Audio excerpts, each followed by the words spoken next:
তো hi guys, এই দেখো এখন আমি রেডি হয়ে গেছি। এখন যাব বাজারে বাজার করতে, কারণ আমাদের এখানে হাট বসে, বুধবার রবিবার করে হাট বসে। তো আমি বাপের বাড়িতে এসেছি, তোমরা দেখছো কয়েকটা ব্লগে। তো আজকে মা যাবে না বাজার করতে, তাই আমরা আছে দু বোন মিলে বাজার করতে যাচ্ছি। চলো তোমাদেরকে বাজারটা ঘুরিয়ে আনি। তো এই দেখো বাড়ি থেকে বেরিয়ে গেছি হাটে যাওয়ার জন্য। দেখো হাতে ব্যাগ নিয়ে নিয়েছি, এখন যাব বাজারের দিকে, বাজারের উদ্দেশ্যে। তো এই দেখো হাঁটতে হাঁটতে চলেও এলাম বাজারে, হাটে। তো এই দেখো এখন ঢুকছি সবজি বাজারে, সবজির দোকানে সবজি নেব এখন।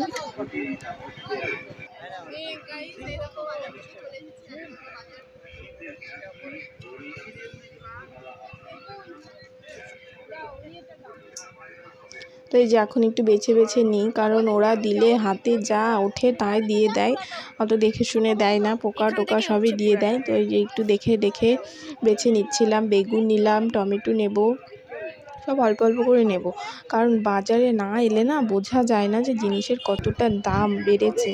মানে 500 টাকা বাজারে নিয়ে গেলে দেখতে দেখতেই শেষ, মানে ওটা টাকাই মনে হয় না। একটু ব্যাগও ভর্তি হবে না, দেখবে 500 টাকা শেষ।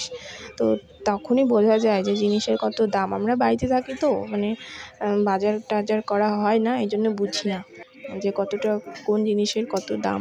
তো এই যে বেগুন নিয়ে নিলাম, টমেটো নিয়ে নিলাম, এখন নেব আলুরও দাম খুব। তো যে নতুন আলু উঠেছিল, পুরাতন আলু উঠেছিল। তো নতুন আলু ছিল 35 টাকা, আর পুরাতন আলু ছিল 30 টাকা। তো ওই জন্য 5 টাকার জন্য আর পুরাতন আলু নিয়ে কী করবো, আর এখন নতুন নতুন আলুটা খেতেই ভালো লাগবে। তো এই জন্য নতুন আলুগুলো বড় ছোট সব কিছু বেছে বেছে নিচ্ছি, কারণ ছোটোগুলো ভাজা চাকা চাকা করে ভাজা খেতে ভালো লাগবে।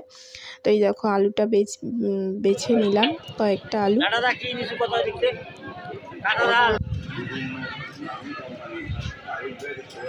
আর একটা নতুন জিনিস দেখলাম, মানে দেখেছি আমি সব জায়গায়, কিন্তু হাটে দেখিনি কোনোদিনও ওঠে। তো এই দেখো এই লঙ্কাগুলো কি সুন্দর বড় বড় লঙ্কা, এগুলো বেসন দিয়ে পকোড়া ভেজে খেতে খুব ভালো লাগবে, মানে হাত দিতেও ভালো লাগছিলো, তাই একটু হাত দিয়ে দেখলাম, লঙ্কাগুলো খুব ভালো লাগলো। তো এই যে এখন আলুটা মেপে দিচ্ছে আমাকে। আর এখনও ওদিকটা যাব, এখনও বাজার হয়নি, এখন সবজি বাজারটা হলো কেবল।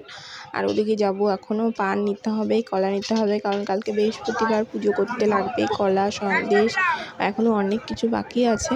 তো এখন পানের দোকানে যাচ্ছি, আর পানেরও কি দাম, এক একটার 1 টাকা করে, 5 টাকার 5টা, 10 টাকার 10টা, এরকম পানের দাম। তো এই যে এখন পানটা নিয়ে নিচ্ছি, বেছে বেছে একটু বড় বড় দেখেই নিচ্ছি। বন্ধ করলাম। আর এখন সেরকম হাটে আসা হয় না, তো এখন বিয়ে হয়ে গেছে, তো এখন সেরকম হাটে আসি না, আর এখানে থাকলে মাঝে মধ্যেই, তাও আসা হয় না। তো আজকে ইচ্ছা করেছিল, ওই জন্য গেলাম। তো সবাই চেনা জানা কয়েকজন দেখছে, তো বলছে কেমন আছিস, কবে আসলি, এরকম নানা ধরনের যেরকম আর কি জিজ্ঞেস করে, তো সবাই জিজ্ঞেস করছে। তো এই যে পানটা নিয়ে এখন চলে যাব একটু মুদিখানার দোকানে, কারণ আজকে তো যেহেতু আমাদের পিকনিক আছে, তার জন্য শুকনো লঙ্কা নিতে হবে।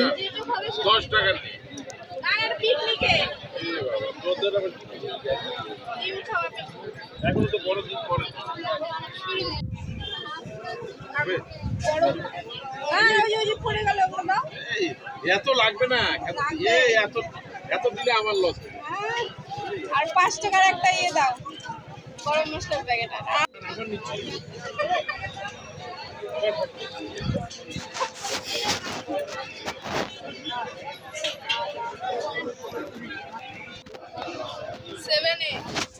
তো এই যে এখন মোটামুটি বাজার করা কমপ্লিট, এখন নিয়ে নেব কলাটা। তো এই হাটে কলা দেখছি সেরকম বসেনি, ফলের দোকান। তো একটা দোকানে পেলাম, ওখান থেকে নিয়ে নিয়েছি। আর এখান থেকে নেব সন্দেশ, আর সন্দেশেরও কি দাম, মানে দাম আমার জিনিসের কিনছি আর মাথা ঘুরে যাচ্ছে আমার। 5 টাকার 2টা সন্দেশ দিয়েছে, পুচকি পুচকি সন্দেশ। আমি ভাবলাম মানে 1 টাকা করে হবে, 5 টাকার 5টা দেবে। 5 টাকা দিলাম, তো 2টা সন্দেশ দিল। আর এই দিকটা দেখো চায়ের দোকান বসেছে, এখানে মাছের দোকান বসেছে, এদিকটা মাছ মাংসর মানে দোকান বসে। আর ওই দিকে আছে জামা কাপড়ের দোকান, বাসনের দোকান, ওটাও দেখাচ্ছি। আর ওই দেখো জামা কাপড়ের দোকান, ওই সাইডে আছে বাসনের দোকান, আর ওই দিকটা আছে চপ ঘুগনি এসবের দোকান, ওদিকটা আর গেলাম না। আর এই সাইডে দেখো মাছের আড়ত আছে, মাংসর দোকান, এই যে এই জায়গাটা। তো ভিডিওটি ভালো লাগলে লাইক অ্যান্ড সাবস্ক্রাইব।